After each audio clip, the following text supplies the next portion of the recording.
আসসালামু আলাইকুম ভিউয়ার্স। তো আজকের এই ভিডিওটা হচ্ছে যারা N160 বাইকটা কিনবেন তাদের জন্য।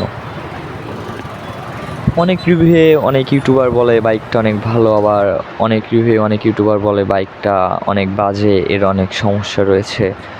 তো আমি যেহেতু বাইকটা অনেক দিন ধরে ইউজ করি, তো আমার এই ব্যবহারের সময় আমি বাইকে কোন ধরনের ত্রুটি পাইছি বা কোন ধরনের সুবিধা পাইছি অন্যান্য বাইকের তুলনায়, এসব নিয়ে আজকে আমি আপনাদের মাঝে আলোচনা করব।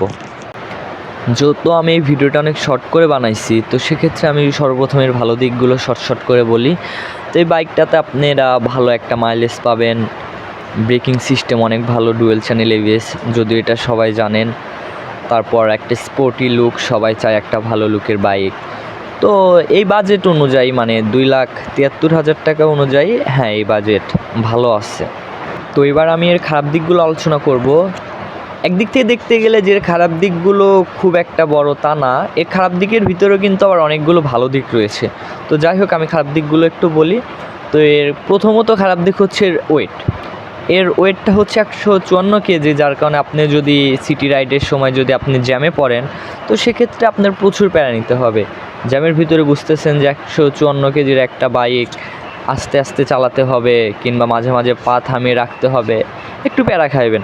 আবার এই খারাপ দিকটারই একটা ভালো দিক হচ্ছে, আপনি যখন এই ওয়েটওয়ালা বাইক নিয়ে যখন হাইওয়ে রাইডিংয়ে যাবেন, আপনার গাড়ির স্পিড যতই থাকুক না কেন, আপনার গাড়ির ভাইব্রেশন হবে না বা নাড়াচাড়া করবে না, আপনি ইজিভাবে চালাতে পারবেন। মানে ওয়েটের দিক থেকে একদিক থেকে আপনি জামে পড়লে একটু প্যারা খাইবেন বা টার্নিংয়ের সময় একটু আপনার সমস্যা হবে, তবে হাইওয়ের জন্য এটা ভাই ভালো, অনেক ভালো দিক। এখন কথা হচ্ছে যে আপনি এই বাজেটের ভিতরে অন্য কোনো বাইক না নিয়ে এই বাইকটি কেন নেবেন? তো আপনি এই গাড়িতে পেয়ে যাবেন হচ্ছে ভালো braking system, dual channel ABS, যা আপনাকে ব্রেকিং কনফিডেন্স আরও অনেক বাড়িয়ে দেবে। পাবেন ভালো একটা মাইলেজ, 44-45 সিটি রাইডে, হাইওয়েতে আপনি 49-50 পর্যন্ত পেয়ে যাবেন। আর এটার হেডলাইটটা ভাই বেস্ট, আপনাকে এক্সট্রা করে ফগ লাইট লাগাতে হবে না। তো এই বাজেটের ভিতরে অন্য বাইক যেসব রয়েছে, আর এই বাইকের ভিতরে আহামরি যে তফাৎ সেরকম না, সামান্য কিছু তফাৎ রয়েছে।